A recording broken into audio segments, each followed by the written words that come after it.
পোৱা আৰু নোপোৱাৰ এই জীৱন যুঁজত এটা শিক্ষা ভালকৈয়ে পাইছোঁ, বিচাৰিলেই সকলো সহজতে পোৱা নাযায়। গতিকে আপুনি যিয়েই নকৰক কিয়, একাগ্ৰতা, নিজৰ ওপৰত বিশ্বাস আৰু ভগৱানৰ ওপৰত ভৰসা ৰাখি ইমানেই কষ্ট কৰক, আপুনি নিবিচৰা যিকোনো বস্তুৱেই যেন পায় আপুনি জীৱনত। আপুনি যদি কষ্ট কৰিছে, কষ্টই আপোনাক কান্দিব নিদিয়ে কেতিয়াও। কষ্টই আপোনাক নীৰৱ কৰি ৰাখে। কন্দুৱাইটো মাত্ৰ সুখে, যি আহে খন্তেক সময়ৰ বাবে আৰু নিমিষতে গুচি যায়। জীৱনৰ সম্পৰ্কই আপোনাৰ প্ৰিয়জনক অত্যাধিক গুৰুত্ব দিবলৈ আৰম্ভ কৰিব, তেতিয়া কিন্তু তেওঁ আপোনাক অৱহেলা কৰিব। যেতিয়া আপুনি গুৰুত্ব দিবলৈ কমাই দিব, তেতিয়া ক'ব তুমিতো এতিয়া আগৰ দৰে হৈ থকা নাই। আপোনাক মাথো ব্লেম কৰিবলৈ বিচাৰিব। মানুহে যেতিয়া কোনো মানুহৰ বাবে কান্দে, সেইটো হ'ল তেওঁৰ আৱেগ। আৰু যেতিয়া কোনোবাই কাৰোবাক ইচ্ছা কৰি কন্দুৱায়, সেইটো হ'ল প্ৰতাৰণা। আৰু যেতিয়া কোনোবাই কাৰোবাক কন্দুৱাই নিজেও কান্দে, সেয়া হ'ল সঁচা ভালপোৱা। আপুনি সুখত থকাটোৱেই কিন্তু আপোনাৰ জীৱনৰ সাৰ্থকতা নহয়। কাৰোবাক সুখত ৰাখিব পৰাটোহে হ'ল আপোনাৰ জীৱনৰ পৰম সাৰ্থকতা। বন্ধু তেওঁ নহয় যি আনৰ কথা শুনি আপোনাক সন্দেহ কৰে। বন্ধু হ'ল তেওঁ, যি কোনোবাই আপোনাৰ নাম ধৰি কিবা ক'লেই তেওঁ আপোনাৰ পক্ষলৈ প্ৰতিবাদ কৰে। এই পৃথিৱীৰ প্ৰত্যেকজন মানুহৰ মাজতেই থাকে এটা বস্তু, সেইটো হ'ল অহংকাৰ। অহংকাৰ বহুত সৰু এটা শব্দ, কিন্তু এই শব্দটোৰ মাজত লুকাই আছে মানুহৰ পতনৰ অন্যতম কাৰণ। যি সম্পৰ্কই মানসিক যন্ত্ৰণা দিয়ে, ভিতৰত অশান্তিৰ সৃষ্টি কৰে আৰু আপোনাক অসন্মানিত কৰে, সেই সম্পৰ্ক জীৱনৰ পৰা আঁতৰাই দিয়া উচিত। দূৰত্ব বাঢ়ি গ'লে দূৰত্ব কমোৱা যায়, কিন্তু গুৰুত্ব কমি গ'লে সেই গুৰুত্বক আৰু কেতিয়াও ঘূৰাই অনা নাযায়। বিনা পৰিশ্ৰমত যিটো অৰ্জন কৰা যায়, সেইটো কিন্তু দীৰ্ঘস্থায়ী নহয়। এই পৃথিৱীত সুসন্তানৰ দৰে কোনো সম্পত্তি নাই, লোভৰ দৰে কোনো বেমাৰেই নাই, ভাল চৰিত্ৰৰ দৰে কোনো অলংকাৰেই নাই, আৰু সন্তুষ্ট থকাৰ দৰে কোনো সুখেই নাই জীৱনত। কিছুমান তেজমঙহৰ সম্পৰ্ক থকা আত্মীয় স্বজন আৰু শত্ৰুৰ মাজত কিন্তু কোনো পাৰ্থক্য নাথাকে। সন্মুখত সদায় তেওঁ মিঠা মিঠা মাত দিব, আৰু কামবোৰ কিন্তু তেওঁ কৰিব শত্ৰুৰ দৰে।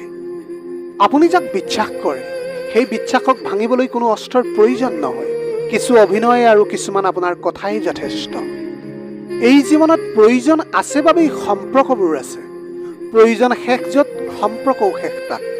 টকা আছে বাবে সন্মানো আছে, টকা নাই কাৰো গুৰুত্বও নাই। স্বাৰ্থ আছে বাবে কাষত আছে তেওঁ, স্বাৰ্থ শেষ সকলো শেষ। স্বাৰ্থপৰবোৰ সুখী এই পৃথিৱীত, সৎ মানুহবোৰেই কেৱল সদায় ঠগ খায়। হেৰাই যোৱা সকলোবোৰ বস্তু ঘূৰাই পোৱাৰ সম্ভাৱনা থাকে, কিন্তু সময়ৰ সৈতে হেৰাই যোৱা বিশ্বাস আৰু সম্পৰ্ক কিন্তু কেতিয়াও ঘূৰি নাহে। একেলগে মিলি পৰিস্থিতিৰ লগত যুদ্ধ কৰাটো হৈছে একতা, আৰু বেয়া পৰিস্থিতি দেখি লগ এৰি দিয়াটোৱেই হৈছে আপুনি কৰা বিশ্বাসঘাতকতা। বস্তুবোৰ সলনি হয়, চিনাকিবোৰ অচিনাকি হয়, কিন্তু জীৱনে কাৰোৰে বাবে থমকি নৰয়। সেইবাবে কোনো কথাৰ বাবে ৰৈ নিদিব, সদায় আগবাঢ়ি যাওক নিজৰ জীৱনৰ গতিপথত।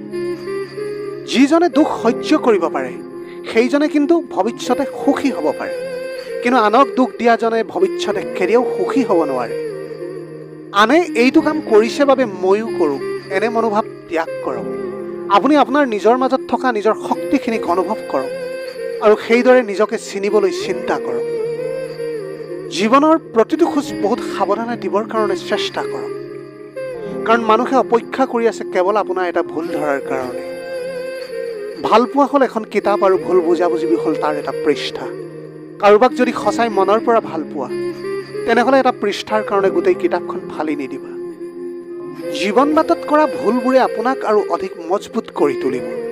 যিমানেই ব্যৰ্থ হ'ব, সিমানেই আপুনি শিক্ষা পাব, আৰু সিমানেই জীৱনৰ গভীৰতালৈ আগবাঢ়ি গৈ থাকিব পাৰিব আপুনি।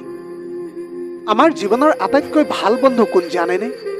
সেয়া হৈছে আমাৰ শিক্ষা, কাৰণ শিক্ষাৰ আগত সুন্দৰতা, যৌৱন আদি সাৰ মানে।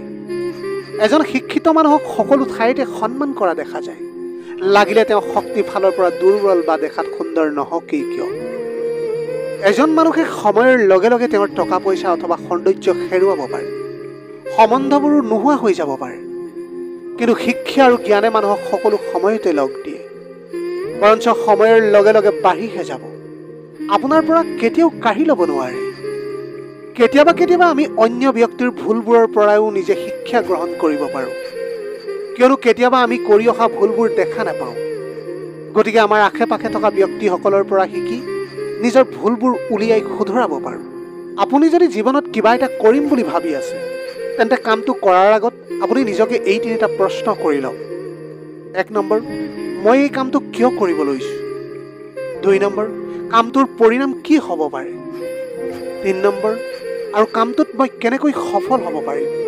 আৰু তেনেকৈ যেতিয়া আপুনি নিজকে এই 3টা প্ৰশ্ন কৰিব আৰু এটা ভাল উত্তৰ লাভ কৰিব, আপুনি তেতিয়াহে কাম বা পৰিকল্পনাটো আৰম্ভ কৰিব। আপুনি জীৱনত আপুনি কেতিয়াও আপোনাৰ ৰহস্যৰ কথা অন্যৰ আগত প্ৰকাশ নকৰিব, কাৰণ আপুনি আগতীয়াকৈ নাজানে যে কোনে কেতিয়া আপোনাৰ দুৰ্বলতাবোৰ আপোনাৰ এগেইনষ্টত ব্যৱহাৰ কৰিব। জীৱনৰ 3টা চমৎকাৰী চিন্তা। 1 নম্বৰ, টেনশ্যনে আপোনাক মাৰি পেলোৱাৰ আগতে টেনশ্যনক হত্যা কৰক। অযথা টেনশ্যনৰ পৰা দূৰত থাকক, সকলো সময়তে পজিটিভ চিন্তা ভাৱনা অটুট ৰাখক। 2 নম্বৰ, লক্ষ্যই আপোনাক গুৰ মাৰি দিয়াৰ আগতে আপুনি লক্ষ্যত উপনীত হওক। কেৱল ভাবি ভাবি আপোনাৰ জীৱনটো পাৰ নকৰিব। 3 নম্বৰ, জীৱনে আপোনাক এৰি যোৱাৰ আগতে সুন্দৰভাৱে জীৱন যাপন কৰক। জীৱনটো কটাব এৰি জীয়াই থাকিবলৈ শিকক। যিজন ব্যক্তিয়ে আপোনাৰ কাষত আহি আনৰ নিন্দা কৰিব, তেওঁ আনৰ আগত আপোনাৰো নিন্দা কৰিব। সেয়েহে এনেকুৱা মানুহৰ পৰা নিজকে যিমান পাৰে দূৰত ৰাখিবলৈ চেষ্টা কৰক। এই স্বাৰ্থপৰ পৃথিৱীত এতিয়া ভাল বেয়া বুলি আৰু একোৱেই নাই। আপুনি যাৰ মন ৰাখিব পাৰিব তেওঁৰ বাবে আপুনি ভাল, আৰু আপুনি যাৰ মন ৰাখিব নোৱাৰে তেওঁৰ বাবে আপুনি হৈ যাব বেয়া। জীৱনত আপুনি যি বিচাৰিছে সেই সকলোবোৰ আপুনি এদিন পাব। কেৱল সৎপথত থাকক আৰু কাৰোৰে ক্ষতি নকৰাকৈ জীৱনৰ গতিপথত আগবাঢ়ি যাওক। কষ্ট পালেই জানো ভালপোৱা হেৰাই যায়? এইটো কেতিয়াও হ'বই নোৱাৰে। যিজনে আপোনাক হৃদয়ৰ পৰা ভাল পাব জানে, তেওঁ হাজাৰ কষ্টৰ মাজতো কিন্তু আপোনাক ভাল পাবই।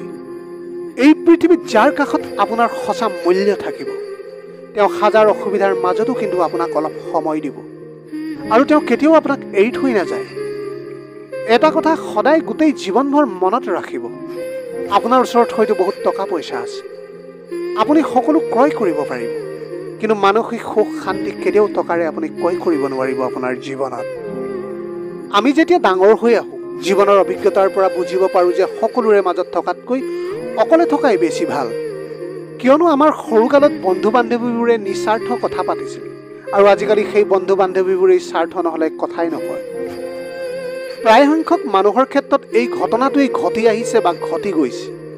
সেইটো হৈছে যাক আপুনি মনৰ পৰা ভাল পায়, শেষত তেওঁক কিন্তু হেৰুৱাবলগীয়া হয়। মানুহৰ লগত আপুনি এটা পৰ্যায়লৈকেহে ভদ্ৰ ব্যৱহাৰ কৰা উচিত, কিন্তু অতি ভদ্ৰ ব্যৱহাৰ উচিত নহয়, কাৰণ এই সংসাৰত ভদ্ৰতাৰ ভাষা সকলোৱে বুজি নাপায়। মানুহবোৰে প্ৰিয় মানুহৰ চেহেৰাৰ মায়াতকৈ কথাৰ মায়াত বহুত বেছি আকৃষ্ট হয়, কিয়নো চেহেৰাৰ মায়া এদিন পাহৰিব পাৰিব, কিন্তু কথাৰ মায়া সহজে কেতিয়াও পাহৰি যাব নোৱাৰি। অৱশেষত আপোনাৰ মা আৰু দেউতা বৃদ্ধ হ'লেও কেতিয়াও তেওঁলোকক অৱহেলা নকৰিব, কাৰণ তেওঁলোকে আপোনাক টকা পইচা দিব নোৱাৰিলেও আপোনাক অন্তৰৰ পৰা দুহাত মেলি আশীৰ্বাদখন আপোনাক দিব। আজি ভিডিঅ'টি কেনেকুৱা লাগিলে জনাব। যদি ভাল লাগিল তেনেহ'লে লগৰ বন্ধু বান্ধৱীসকলৰ মাজত শ্বেয়াৰ কৰিবলৈ নাপাহৰিব। আপোনালোকৰ গোটেই জীৱনটো হাঁহিৰে উপচি পৰক। পাৰিলে দুখীয়াজনক অলপ সহায় কৰিবলৈ চেষ্টা কৰিব। আপোনালোকৰ অকণমান সঁহাৰিয়ে যদি কোনোবা এজন দুখীয়াৰ জীৱনটো সলনি কৰিব পাৰে, তাতকৈ পুণ্যৰ কাম আৰু এই পৃথিৱীত একোৱেই হ'ব নোৱাৰে। Have a nice day.